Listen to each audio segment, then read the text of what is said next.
All right. Hello and welcome. This is the Study in Asia session of our International University Month webinar series. I'm Daphne Adler. I'm one of the counselors at Los Altos, for those of you who don't know me, and I am so happy to welcome all of you. We have a really great session today from 4 different universities in Asia. So of course, Asia is very, very broad, and we can't really cover tons in depth in an hour, but we're going to cover a lot, and so the students can learn about a few different universities, a few different countries, and it's just sort of scratching the surface. And then please do reach out to the reps or to me to connect you with reps, and they are more than happy to speak with students and to help you like figure out your way through this process. I am going to introduce everyone. We've got today Kelly Nuibe from Temple University in Japan, Tokyo. We've got Daniel Lauber from NYU Shanghai, Lindsay Parker from Duke Kunshan University, and we've got Fiona Freeman Grundei from Yale-NUS College. So I am going to turn it over to them, and they're going to do a presentation, and we'll take some questions at the end. Thanks. Hi, I will get us started off. Thanks for the introduction. I am Lindsay Parker, and I'm a global recruitment officer from Duke Kunshan University. Just a heads up, my internet does freeze sometimes. So if it freezes, please flag me and then give me another flag when it starts up again. It's usually just a few seconds. So I majored in Asian Studies at University of Colorado and then earned my graduate degree at Duke University. I've lived and taught overseas in both Japan and China, and now travel throughout the US and Asia seeking top international students to bring together at Duke's new joint venture university in China, which I will introduce you to shortly. But first, why consider studying in Asia? So I'll give you 5 reasons. And first of all, number 1 is know all your options. I don't know about you, but when I go to a restaurant, for example, I don't just look at half of the menu. I want to see the whole thing to know all of my options. Likewise, if you only look at the options in your home country, you could be missing some incredible opportunities offered all over the world. Number 2, save money. One of the most common misconceptions about studying abroad is that it's always expensive. What some students don't realize is that it's often possible to study overseas, travel expenses included, for less than what you would typically pay to study at your home institution. The surprisingly affordable cost of living in some Asian countries makes destinations like, for example, China or Thailand, great choices for the financially minded. Number 3, you'll see more of the world for less money. Asian countries are uniquely suited for student travel, as there are so many places you can explore on a shoestring budget. But if you're a college student in the US, you'd likely blow your whole budget and half of your vacation time just getting there and back. If you're already living in Asia, you can hop on over on a cheap flight and really take advantage of your strategic location. The DKU student in this photo, for example, she took a spur of the moment trip to the Philippines on just a 3-day weekend and hiked a volcano just at the last minute. Number 4, actually learn that language. You've heard it said a million times, I'm sure, but it's true. The only way to really learn that language is to be immersed in the country and use it daily. If your language of choice is Chinese, Japanese, or Malay, consider it doubly true. I took nearly 7 years of Japanese language to defend my first few months on the ground. I had the communication skills of a toddler. But then fast forward about 6 months into living in Japan, and I was talking to everybody I bumped into. Now, communicating effectively in foreign language is honestly one of my favorite and most gratifying things to do.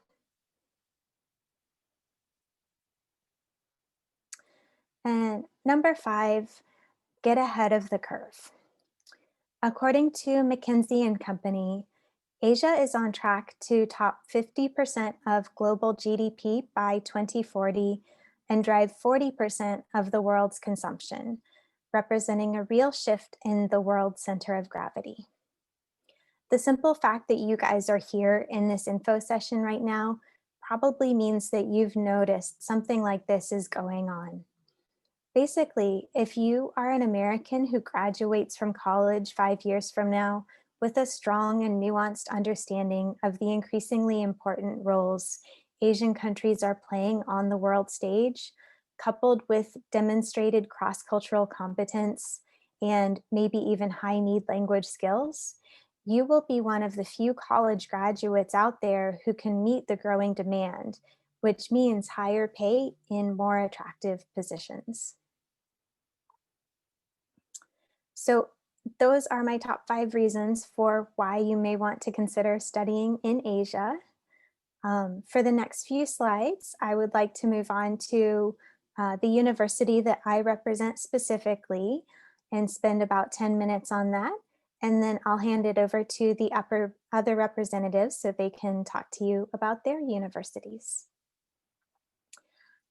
So this is Duke Kunshan University, which is Duke University's new joint venture university in China.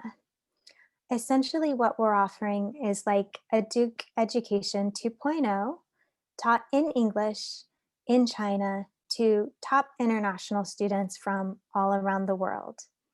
You don't have to know any Chinese language to apply or to get in, although it is the required foreign language for at least 2 years while you're there.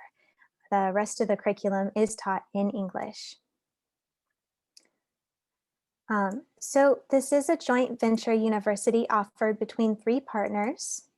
The first is Duke University, which is typically ranked in the US top 10, worldwide top 20, although it is number 12 this year in the US World News rankings. The second partner is Wuhan University, which is one of China's top 10. The third partner is the city of Kunshan, which I will show you on the next slide. Our students study on both campuses in the US and in China and earn 2 degrees, the Chinese degree from Duke Kunshan directly and the US bachelor's degree from Duke. This is a beautiful photo of the city of Kunshan. It is one of the greenest and wealthiest cities per capita in all of China. It is an emerging technology and innovation hub, somewhat like early Silicon Valley. This is where our campus is located, and from here, it's about a 20-minute high-speed train ride to one of the major hubs in Shanghai. And then it would be about 20 to 30 more minutes on the subway to get to central or downtown Shanghai. So our students have really easy access to all the amenities that Shanghai has to offer. We are also close to China's historic water towns like Zhejiang and Bachang. And so our students really like visiting places like this and interviewing the locals. They've made some documentaries, and it's really nice to experience some of like the flavor and traditions of more historic China as well. Our Flagship Study Away program is the Study Away at Duke. Our students would typically come to Duke University in Durham, North Carolina during either the fall or junior, and there's also the option to go on consecutive summer term. And then again, they do graduate with a degree from Duke University on top of the degree from Duke Kunshan University. So we are attracting students who really are hoping to become knowledgeable and engaged global citizens, preparing for international careers, and who want to learn to work across borders and disciplines to solve our biggest global challenges in energy, environment, health, economy, and politics, and who really understand that solving these problems means working across these disciplines. Did I freeze? Okay. And understanding the intersections and impacts across them. Here is a quick look at our majors. They are all interdisciplinary dual majors that have been pre-packaged together, kind of like double majors. But especially if you want to go global, if you want to do international affairs, diplomacy, international business, we have tons of options for you. Additionally, if you are interested in research in STEM fields or pre-med, lots of options here.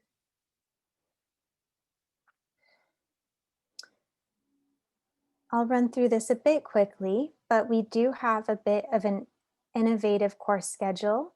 We have a 4+1 academic week where classes are Monday through Thursday, and every Friday is reserved for experiential learning outside of the classroom. So clubs, activities, sports, field trips to explore different parts of China, or maybe you just want to take a 3-day weekend to go have fun in Shanghai or travel a little bit. We also run 7-week mini-mesters where our students focus on just 2 or 2.5 classes at a time, which is way less stressful than juggling 4 or 5 all in one week. We have exceptional faculty here, select professors from Duke University, China, and all around the world who are mentorship focused, teaching in English. Right now, we have about a 7-to-1 student to faculty ratio. When we are at full capacity, which would be about 2,000 undergraduates, we are hoping to maintain about a 10-to-1 student to faculty ratio.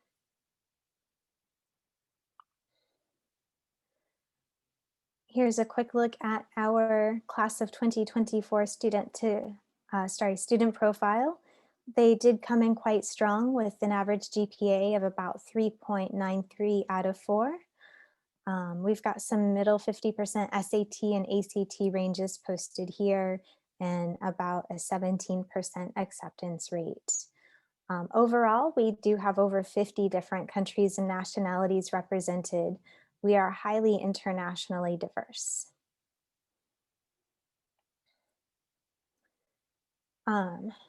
This is the sticker price for our tuition and fees. Also, we have incredible student housing, and the cost for our housing and meals is about $10,000 less than what the College Board recommends the typical student in the US budget for housing, meals, and similar expenses. Like Duke, we do offer a tremendous amount of support in scholarships and financial aid. Over 80% of international students receive reduced tuition through scholarships and financial aid. All international applicants are automatically considered for merit-based scholarships, and we do accept the CSS profile for financial aid applications. Our biggest award packages do cover 100% of tuition for all 4 years. So if you are a very strong candidate, and we are very excited to bring you on, there is a possibility that you could see a 100% tuition free ride at Duke Kunshan University. Our application is on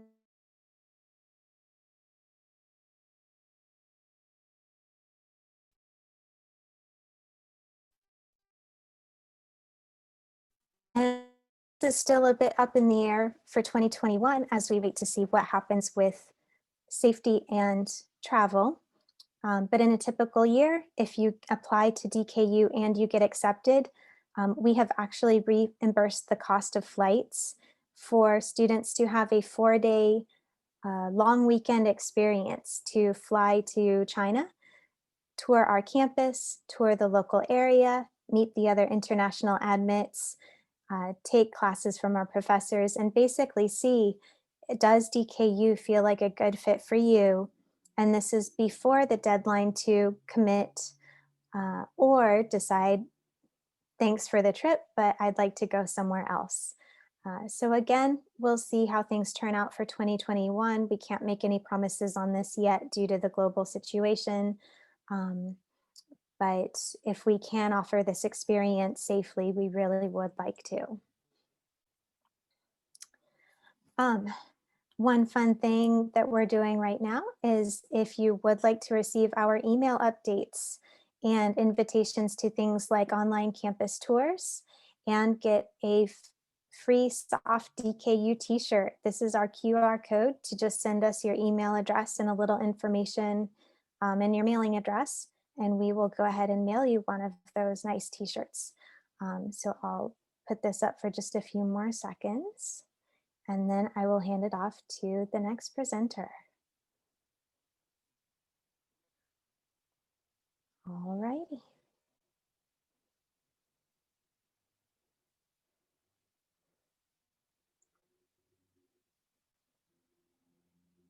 Okay, up next for the next presenter.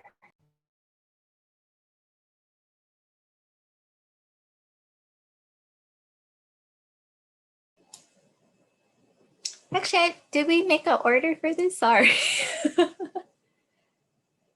I'll go though, if that's okay. Yeah, okay. All right, sorry guys. There's order and no order, but we made it. So we're gonna fly to Japan now. I am Kelly Nuibe from Temple University Japan campus, TUJ for short. I also studied abroad and taught English in Japan. So I'd love to swap stories with Lindsay later on. Japan is a lovely country. If you haven't gone, you have to go. Classes are entirely in English, in case you're wondering.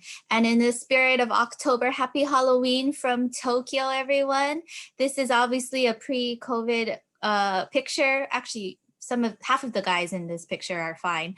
But just wanted to wish you guys a happy Halloween.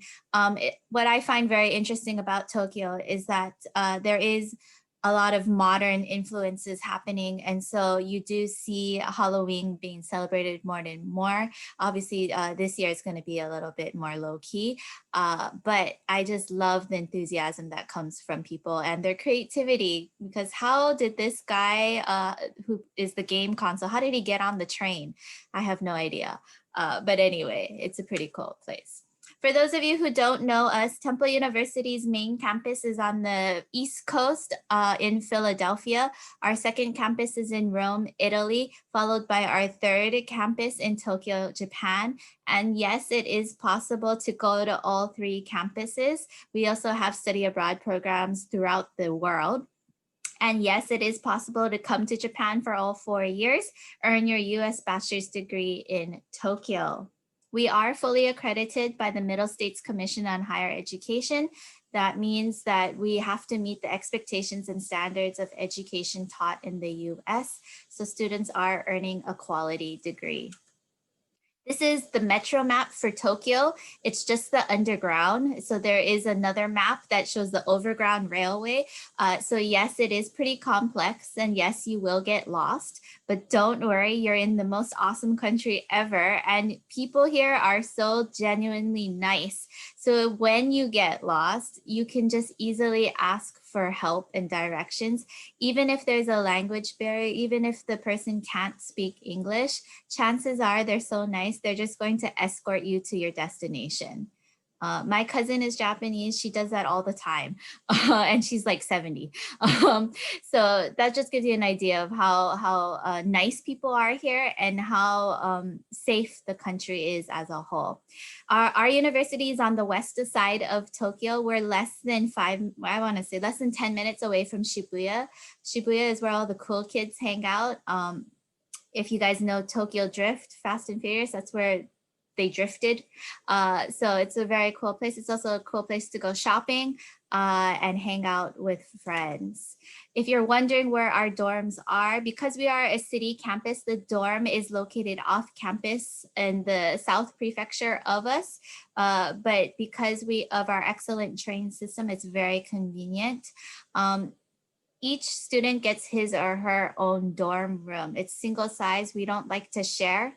Okay, it's fully furnished. You get your own bed, your own desk, your own shower, and your own toilet, which is pretty awesome. That means you're not sharing that at all. It's as clean as you keep it. On every floor is a communal kitchen, so you can cook with friends if you like.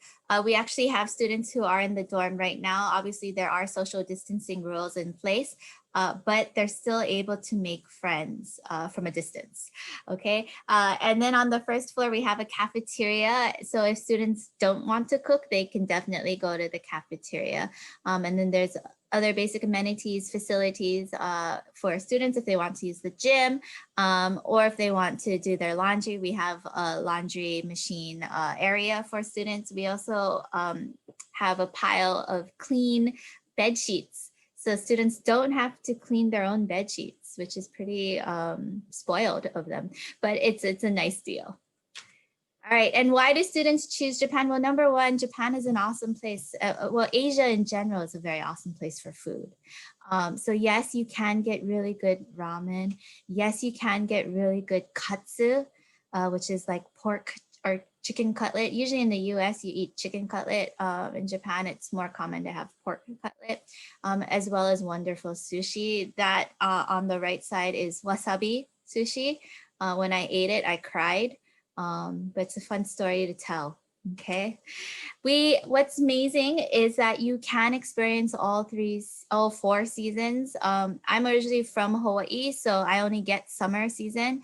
So you know, I complain every time the wind blows and I say I'm freezing, but it's still a wonderful experience. I get to see the fall leaves. I get to see snow every now and then. It doesn't snow as heavily in other areas. Tokyo, it will snow for like a day, and then after that, it's done with.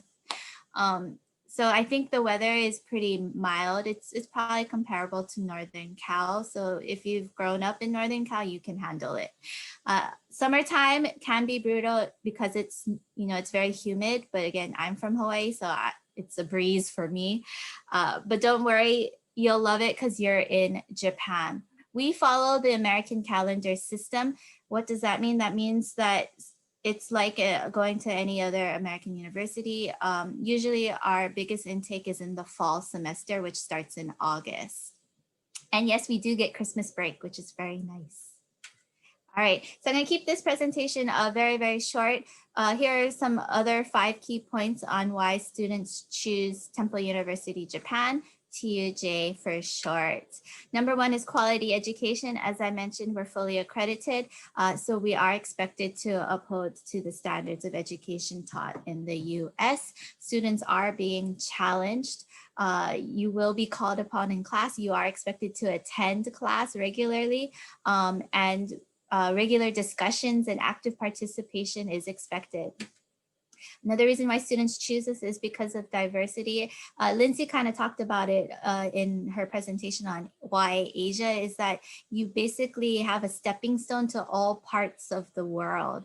It's very easy to travel to other places, and that's also why it brings in other students from other places in Asia or even the world. So we have students from Taiwan, Korea, China, even Europe, to name a few. 40% are Japanese nationals by passport, 40% are US by passport, 20 are coming from around the world. This is just by passport. It doesn't really, it just gives you the surface level of how diverse we are. I can have a US passport holder who's grown up in Hong Kong and attended a British school system. So they have a British accent. And, you know, of course, they speak multiple languages, which is pretty cool. Here are a list of our majors offered at our Japan campus. In Philadelphia, we have, you know, over 130 majors with thousands of students. Our Japan campus is a lot smaller. We only have 1,500 students. So I like to say we're Japan sized, okay? 10 majors that are liberal arts based. The most popular is international business studies, international affairs, art, and communication studies. Communication studies is 2 tracks, so you can choose journalism or film production.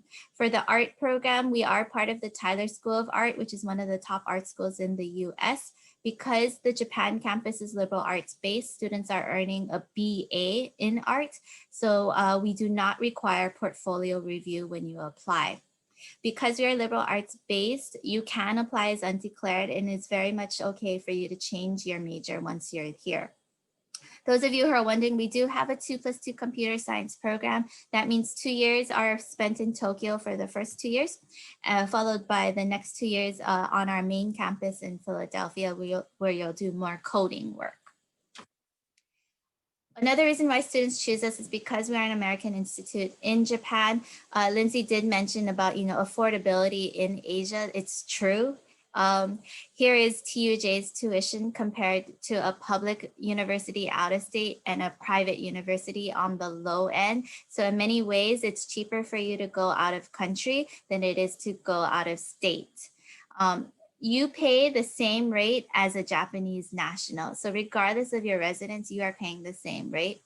Because we are an American institute, we are the only full 4-year university in Japan to offer financial aid. So yes, you can use FAFSA.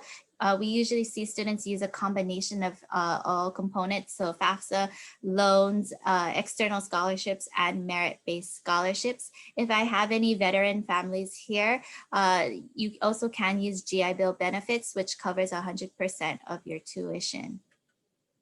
Because we're an American institute, we do accept transfer credits from AP credits or IB credits. This is also good to note because you are earning US credits. So if for whatever reason you need to go back to the US, those credits can transfer back with you. Or let's say you want to attend graduate school, that's okay too, because you're earning a world recognized US bachelor's degree. You can go to graduate school, whether it's in the US, Japan, or even around the world. Last year, a lot of our alumni went to the UK for graduate school. So they got that little travel bug in them and they realized I'm going to go to another place and they did it, which is pretty awesome. Here is a quick glance at how to apply to TUJ. You can use your smartphone. This is a recording, so you can refer to it later.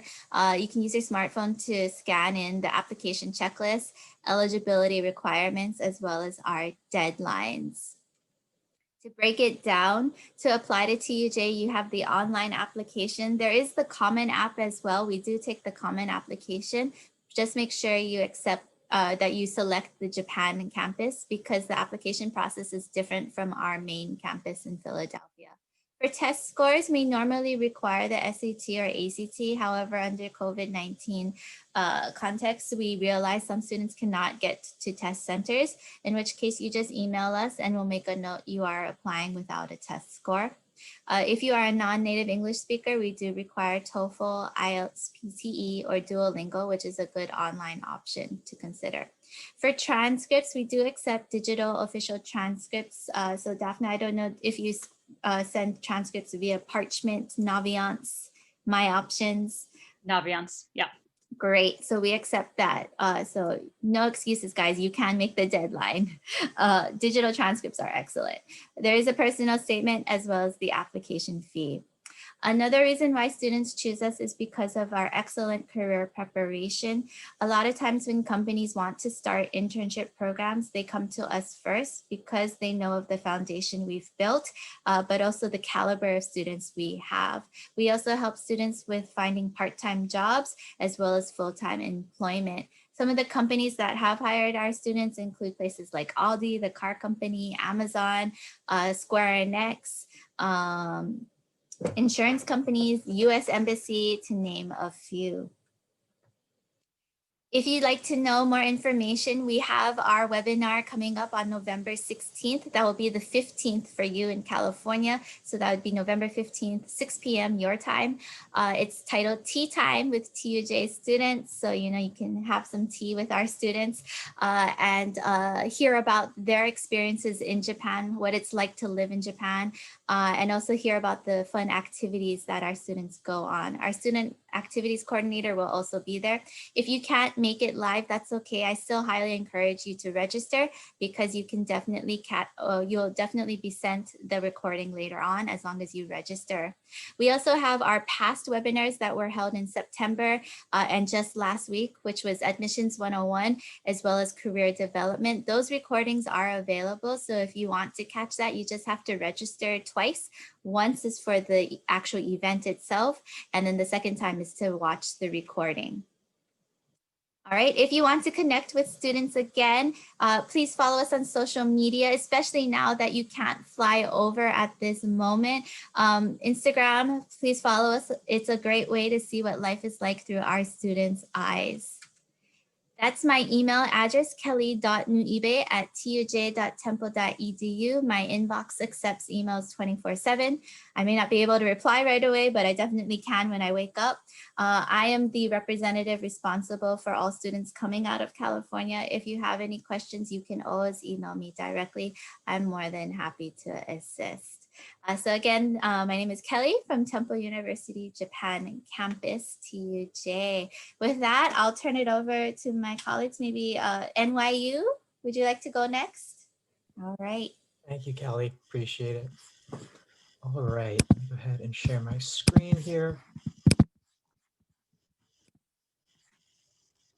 Hi, everyone. My name is Dan. I'm missions counselor with NYU Shanghai. And first, I want to echo Kelly. You know, when I was in Japan for a couple of days, both times when I asked for directions, they did actually escort me. So she's not exaggerating even in the slightest. And I was just it was just such a good feeling. I just felt so welcomed and had a great experience. So going to talk to you again. I'm going to keep my presentation pretty quick here as well. I want to make sure we get to any questions you all have, but talk a little bit about NYU Shanghai. So I'm also just coming to you all as someone who is just really passionate about international education and has had some amazing experiences in China.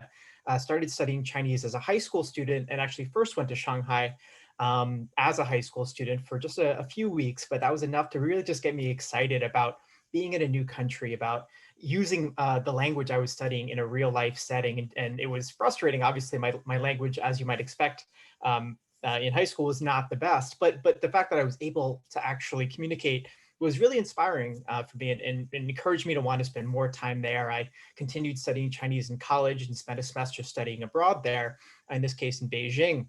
But even then, I recognized that at the end of that, I still felt a little bit like a tourist. And if there's one thing you should think about, and you know, of course, you could have wonderful experiences spending a semester somewhere, but there really is so much value in spending an extended period of time.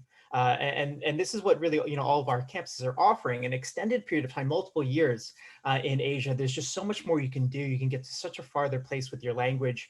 You travel to so many different parts of the country, travel around the rest of Asia.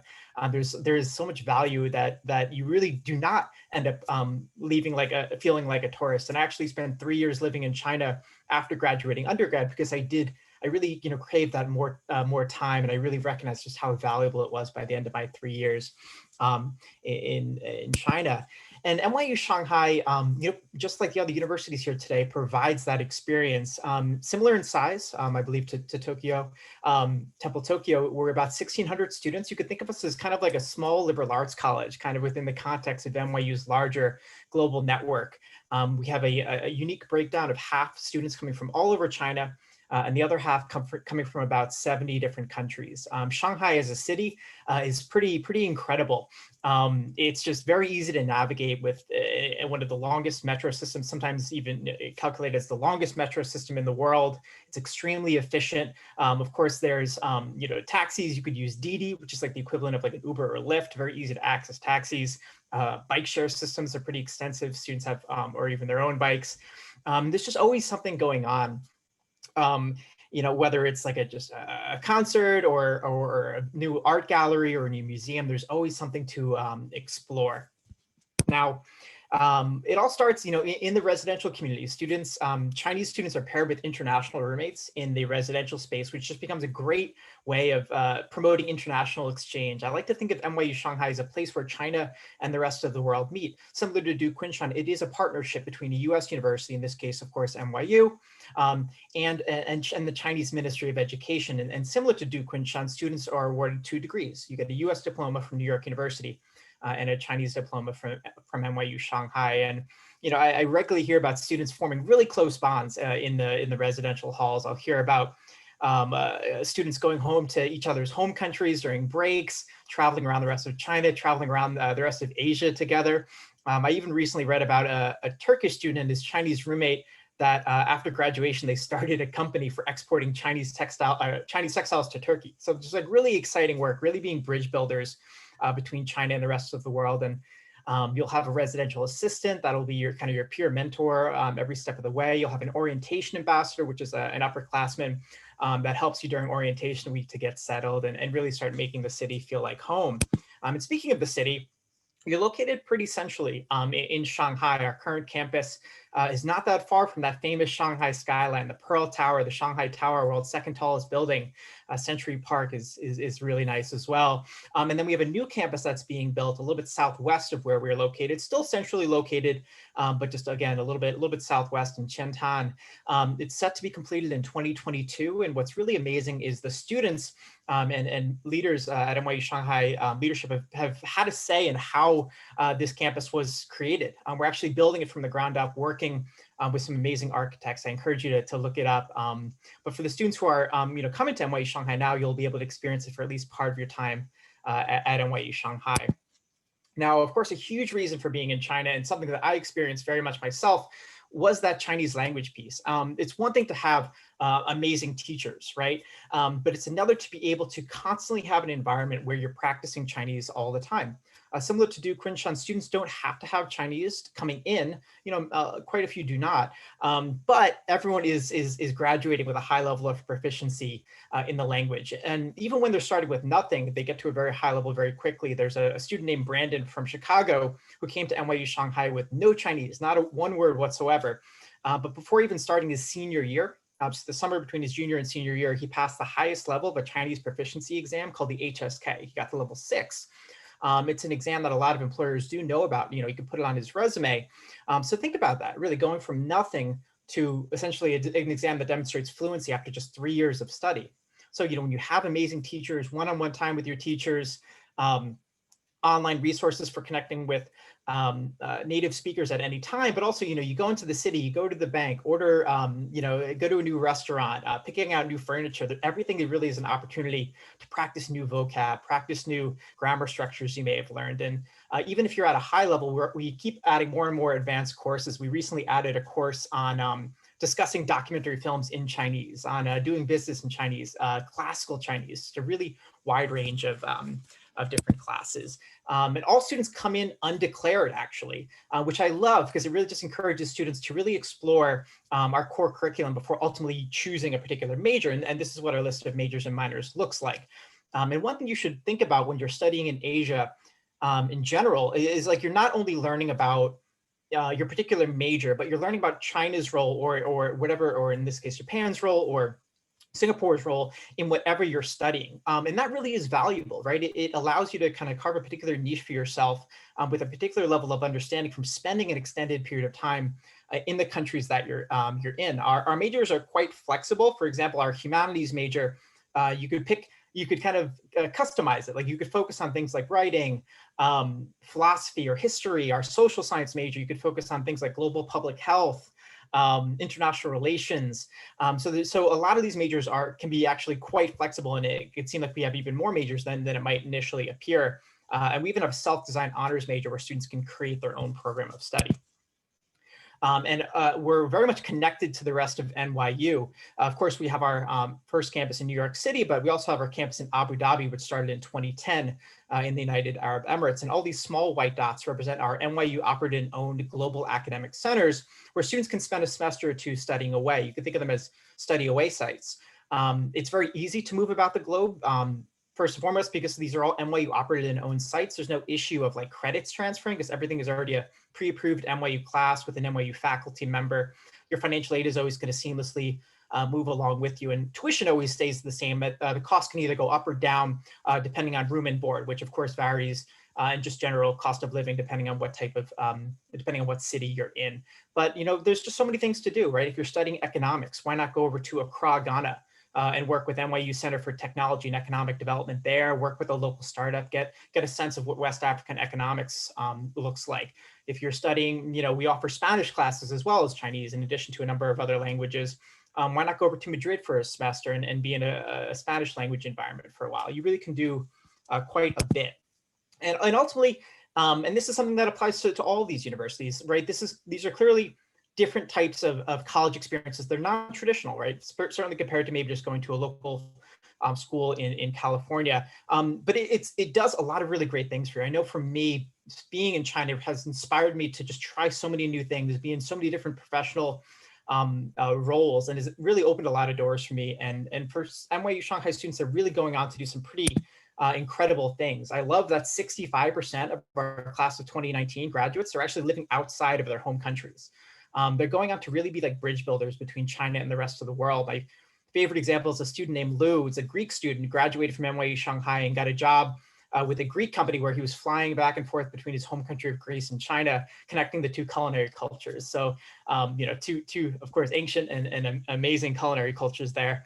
And students are doing quite a bit. You know, 91% are either working or in graduate school, working at companies like Baidu, IBM, PwC, Deutsche Bank, and going to graduate school places like Cambridge, Columbia, and Stanford. And in China as well, we've had a number of students get full scholarships to do master's degrees at Peking University and Tsinghua University. A student recently got a full scholarship at Stanford. So just a range of different things. Students are, I met a student who's doing investment banking in Mongolia, working for Facebook in Ireland, just a pretty wide range of different things. And just quickly on how to apply, it is through the Common Application. So you just really search New York University, and then within that, you'll be asked what campuses are you interested in. Here's where you can apply to one or more than one. And if you apply to more than one, then you simply rank your choices. Obviously, we'll do our best to admit you to your first choice, and only in the case that that doesn't happen do we consider you for alternate choices. But everything else really is the same. The application materials we're looking at are the same. The deadlines are the same. We have two early decision deadlines, November 1st and January 1st. And then of course, regular decision, January 5th. Early decision, for those of you who don't know, is your way of saying NYU is my #1 choice. And if I'm admitted, then I'm committing to coming to NYU. Know, of course, though, that if you are admitted and you're not given enough financial aid, you simply have to let us know that you can't make it work financially. And it's a perfectly acceptable reason to break what would otherwise be considered a binding contract. But I also want to note, I believe, you know, Kelly mentioned this as well for Temple Tokyo, that in light of COVID-19, we will not be requiring standardized testing for this upcoming application cycle. We've certainly recognized it's much harder to take these tests now. If you have, you know, if you already took it or you're already planning on taking it, great, and you have what you feel is a really high score, you're welcome to send it, but you're not going to be penalized in any way for not submitting testing. And I'll note on financial aid, finally, everyone is eligible for financial aid. You simply have to submit the CSS profile. And then for all US citizens and permanent residents, you also submit the FAFSA for that federal aid. We have both merit and need-based aid, though I can say the vast majority of our aid is need-based. Obviously, we like to give as many scholarships filled with loans as well at times. So please encourage everyone to apply for financial aid. Make sure you submit the financial aid materials by the application deadline. Typically, it's about like 15 days or so after the application deadline, so that, you know, when you are ideally admitted, you're able to make an informed choice about whether NYU is for you. So thank you very much. Really appreciate your time. You could contact us by email. Of course, social media is a great place for keeping in contact with students. And if you search NYU Shanghai Coffee Chat, you'll be able to find a link to sign up for a one-on-one virtual coffee chat with an admissions counselor. So thank you very much. I'm going to stop sharing. And I think up next, finally, we have Yale-NUS, Fiona. Yes, great. Okay, give me just a sec. I will share my screen. Okay, great. So hi, everyone. My name is Fiona. I'm an admissions counselor at Yale-NUS College in Singapore. I'm actually also an alumni of Yale-NUS. So I'm going to speak a little bit to the student experience as well as to the admissions process at Yale-NUS. So I'll start out with just a little bit of background about us. We were established in 2011, founded in collaboration with Yale University in the United States and the National University of Singapore. So that is the NUS part of our name. We are located in Singapore, so we are in Southeast Asia. And we inaugurated our first batch in 2013 and graduated them in 2017. So we have graduated 4 batches now. We do have over 900 students. This year we cap at about 1,000, so we're excited about that. And we do have an 8-to-1 student to faculty ratio. And that doesn't include our entire sort of army of residential staff that live on campus and really actively support our students in their internationalness as well as in their daily lives and help keep our residential community vibrant. And I'll talk a little bit more about that later, but essentially what that meant for me is that every student has all the support that they need, both academically from our faculty and also residentially from our staff. And as you can see, most of our students are very unique. We do have 65 countries represented across 6 continents. We are still working on Antarctica, haven't quite gotten there yet, but we'll get back to. And we do have about a 50-50 Singaporean to international student ratio. And so of course, our 50% international students are very diverse, but within our Singaporean students, we also have a very diverse set of backgrounds in terms of academic, educational backgrounds, worldview, and a lot of our Singaporean students also come from international schools worldwide as well, coming back to Singapore for school. So essentially, we have a very diverse community, but there's a lot of support in terms of getting each individual student's needs met. You really cannot fall through the cracks, either academically in class, like people notice if you're not there, or residentially as well. So we are a liberal arts and sciences college. We were the first residential liberal arts and sciences college in Singapore. So we were a pioneering force in that. And essentially what liberal arts and sciences means for us is that it's a multidisciplinary education, which I'm sure you've heard a lot already. But we like to take it a step further and look at it from a multicultural lens as well. So essentially that can look like studying things like Socrates and Confucius at the same time and putting them in conversation together, or reading the Odyssey and the Ramayana together and looking at them and seeing how they may compare or contrast and differ across cultures and across times.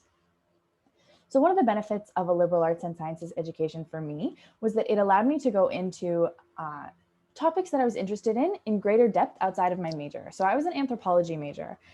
And you declare your major at the end of your second year. So I have some time to explore before I got there. But once I did, even after declaring my major, I really was interested in inequality. I really wanted to learn more about inequality globally. And anthropology is a really good way to look at inequality because you really can understand the culture of like the cultural experience of inequality and talk to people really on the ground. But it's not the only way to look at inequality. It's not necessarily a good way to look at the causes or to look at the solutions necessarily.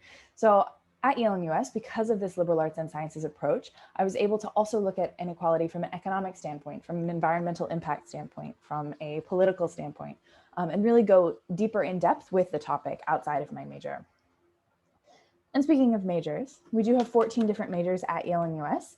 I'm a little biased towards anthropology, as I've already mentioned, but we do have a wide range of majors from arts and humanities, economics, mathematical, computational, statistical sciences, environmental studies, history, you name it, a widespread across the board. And our students can also minor in all of these majors, as well as we do have 2 independent minors, global antiquities and Chinese studies. So essentially you declare your major at the end of your second year, as I've already mentioned. And before that, you take what's called our common curriculum. So this is essentially a set of about 12 classes that every student takes before the end of their second year. And it's interspersed with some electives as well. So you do have some time to explore on your own. But essentially this common curriculum there's a lot of different classes that cover a wide spread of things. So for instance, in your first semester, you would take scientific inquiry, quantitative reasoning, philosophical and political thought, and literature and humanities, I believe is the name of the course. They may have changed it since I took it. But Essentially, this gives you the opportunity to get exposed to a lot of different things and to discover things that you may not have been interested in initially. Like, I'd never heard of anthropology when I came to Yale-NUS, and yet here I am, an anthropology grad, right? The other purpose that it serves is essentially because we have such a diverse community, both from Singapore and internationally, and a diverse group of backgrounds from educational high school experiences, it really levels the playing field, and it essentially means that you don't have to take any prerequisite classes to do any of our majors, because all of the prerequisites that you would need are covered in this common curriculum. So it really allows students to explore and also to gain the basic understanding and skills that they then need to build on top of that. So students do graduate with a Bachelor of Arts with honors or a Bachelor of Science with honors, depending on their major as well. So there is that flexibility. But academics is not our only concern at Yale-NUS. We're also interested in all other aspects of residential and college experience. So we have what's called the Center for International and Professional Experience, or CIPE. And that's essentially a student's one-stop shop for all things that you see listed on the screen. So that can be semester abroad, summer research, internship opportunities, graduate school applications, job applications, all of it. And essentially each student gets their own CIPE advisor from day one. They meet in like the first week of freshman year.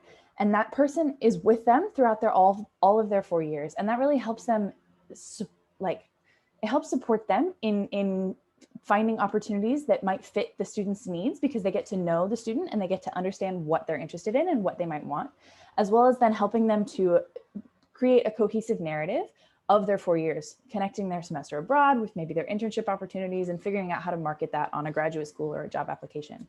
So that was really beneficial for me, for sure, because I was able to find new opportunities and find a study abroad program that I didn't know existed, because my CIPE advisor understood my interests. I'll talk a little bit more about that in a moment. But one of the flagship opportunities that I do want to mention that that Yale-NUS offers through CIPE is called the Week 7 Lab. And essentially Lab stands for Learning Across Boundaries. And that is what all of our short courses and our research programs are falling under that category. And it is aptly named. It happens in the 7th week of every student's first semester of their first year. And it's essentially a week-long opportunity for students to work with their professors on their research. The majority of these happen in Singapore, but they all happen off campus. And some of them do actually happen internationally within Asia as well, hopefully in a non-COVID year.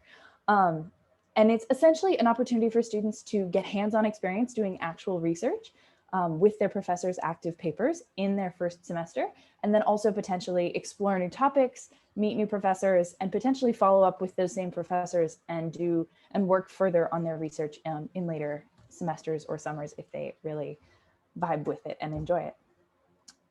But research is not the only way to study abroad or to go abroad at Yale-NUS. The vast majority of students do go abroad at some point during their 4 years. And there are a lot of different opportunities too. So for instance, this is my friend Jan on this slide here. He's from the class of 2020. He's Austrian, and he actually did a semester abroad studying at the University of Ghana, studying African politics and African studies.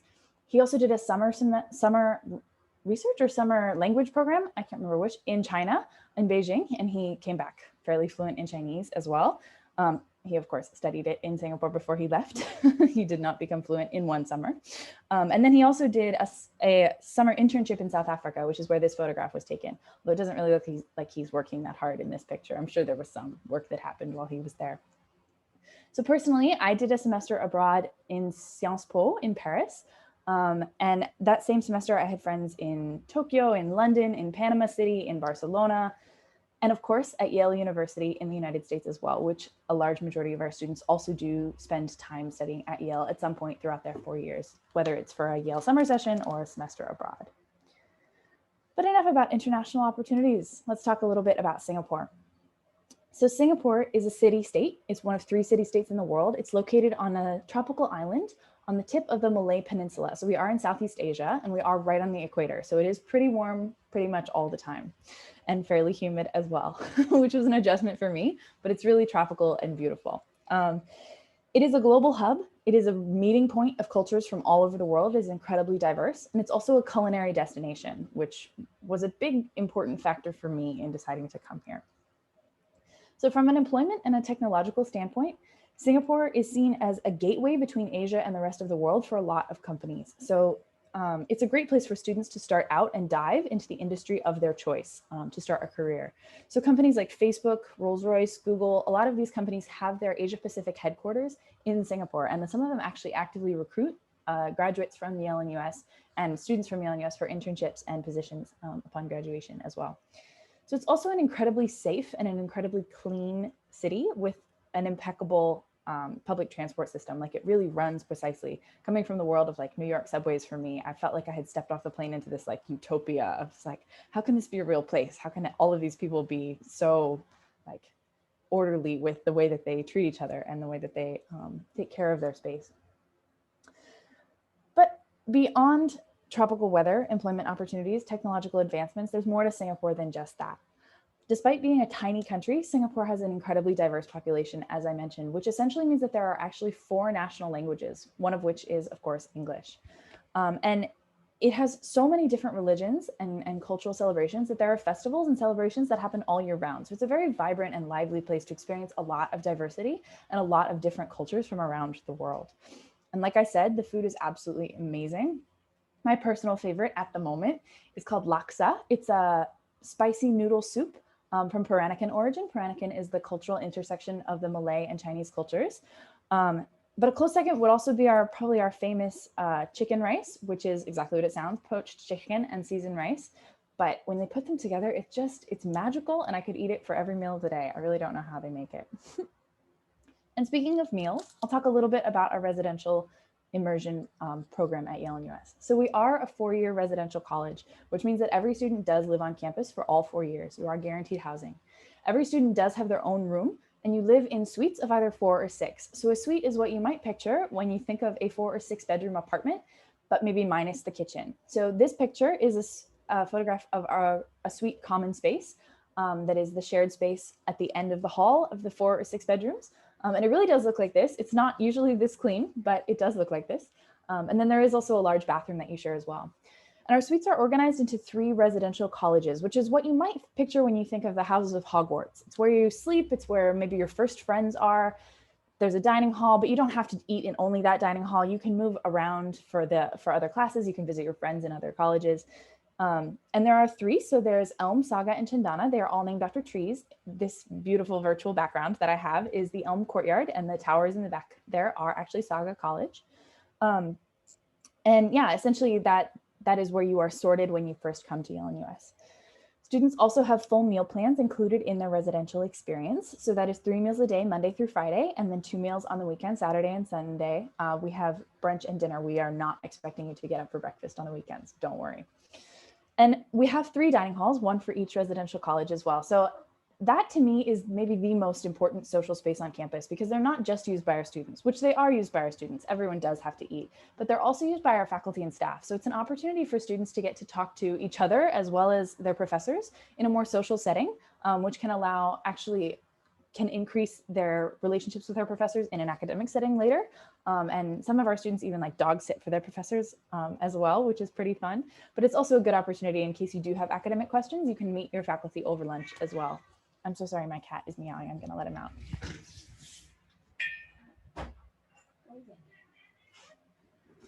I apologize for that. Working from home has its challenges. Okay, so our dining halls also do have a wide variety of international options and halal and vegetarian options as well, of course. So no worries about that. But there is more to residential life than just eating and sleeping, although those 2 things are important. We do have over 50 student organizations at Yale-NUS. There is a full list on our website, so if you're looking for something specific, feel free to check it out. And if you are interested in something specific, the likelihood is that we already have it at Yale-NUS, because there is so many different things that students are interested in. But if we don't already have it, our Dean of Students office is also very supportive of students creating their own student organizations. So for instance, this student org on the slide that you see here is called Brew House. It's an entirely student-run coffee cart. It was started in 2017 by a group of students who just decided that they wanted to caffeinate the campus, and they wanted to learn about barista skills and making coffee. And so they went to the Dean of Students with this idea, and the Dean of Students loved it and helped them find funding and find educational materials on barista-ing. And it's now a staple on campus a few mornings a week.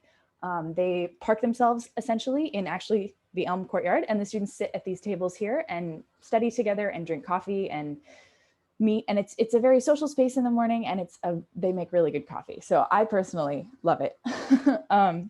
Personally, I was also involved in the women's basketball team. I did 2 theater productions.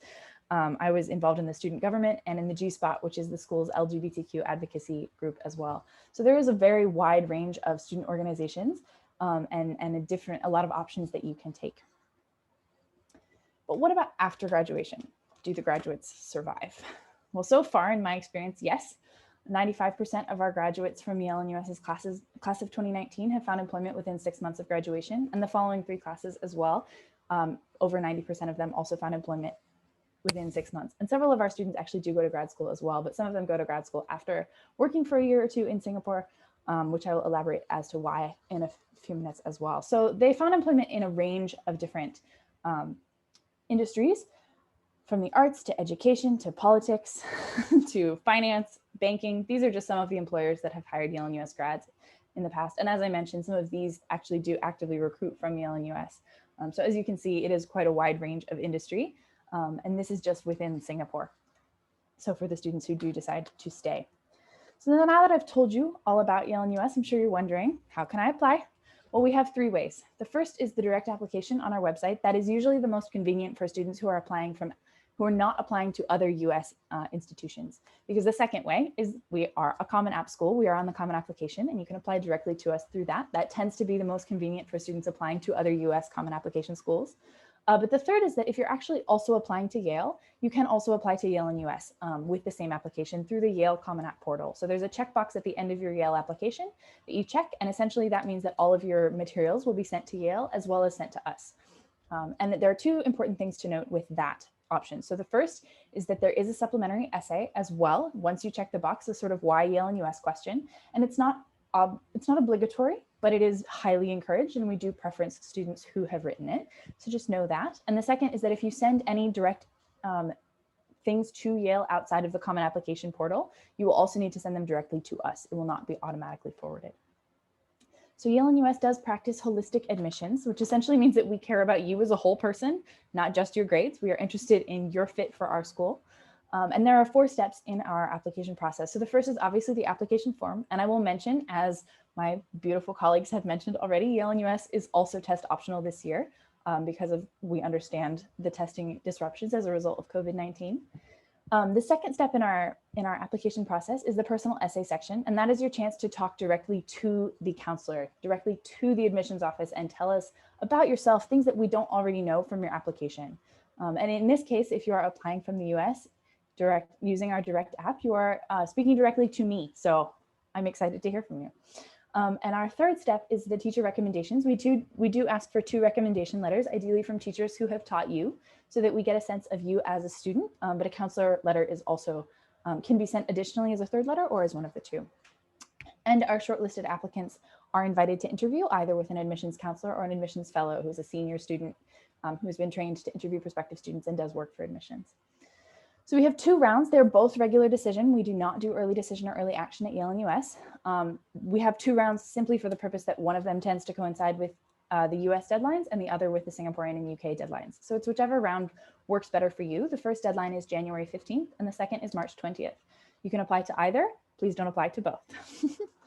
And of course, we know that college is not free. So Yale-NUS does commit to meet all demonstrated need of its admitted students. So no worries about that. And we do that in 4 ways. So the first is through our study award, which is your basic need-based aid. And that's a separate application that you submit within 14 days of submitting your initial Yale-NUS application.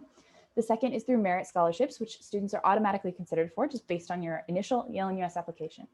The third is a little bit more unique, and it's the reason that some of our students stay and work in Singapore initially before going directly to grad school at times, which is the tuition grant scheme.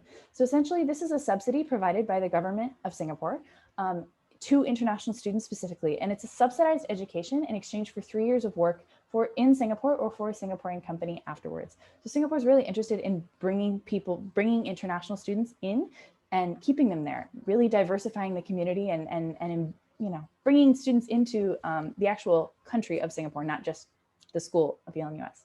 And then of course, we also have other loans and funding schemes, more information about which is available on our website. And if you are interested in more information about either financial aid or the application, or both, we do actually offer application tip sessions, which you can register for on our website. And following that directly, there is financial aid application or financial aid tip sessions as well. And those are offered by an admissions counselor and then a member of our financial aid team. And we also do offer personal essay workshops that are also run by an admissions counselor as well and are also available on our website. And there is our website at the bottom of the slide. We are very social. If you are interested in learning a little bit more, maybe from current students rather than an alum, feel free to follow us on Instagram, Facebook, YouTube. We post a lot. We are very excited to see you. And then we also have on our website virtual visit days. So if you're interested in a campus tour and perhaps a student panel, we do a variety of topics led and hosted by students. So please register and sign up for that as well. So with that, I will stop sharing and. Okay. Well, that was awesome. I know I learned a ton. Hopefully our students did too. Thank you all so much. That was a lot of info, and it's really neat to see like some of the similarities and some of the differences, and yeah, a lot to take in, which is terrific. Do we have any questions from our students who are with us? Okay. All right, I guess we'll wrap it up then. So I'll have this recording posted sometime soon. But thank you all again for being here, and I will definitely direct students to you who are asking questions. Yeah, really just appreciate your time, especially super duper early in the morning for those of you in Asia, and enjoy the rest of the day. Thank you, Daphne. Thank you so much, Thank you. Daphne. Bye-bye. Thank you everyone.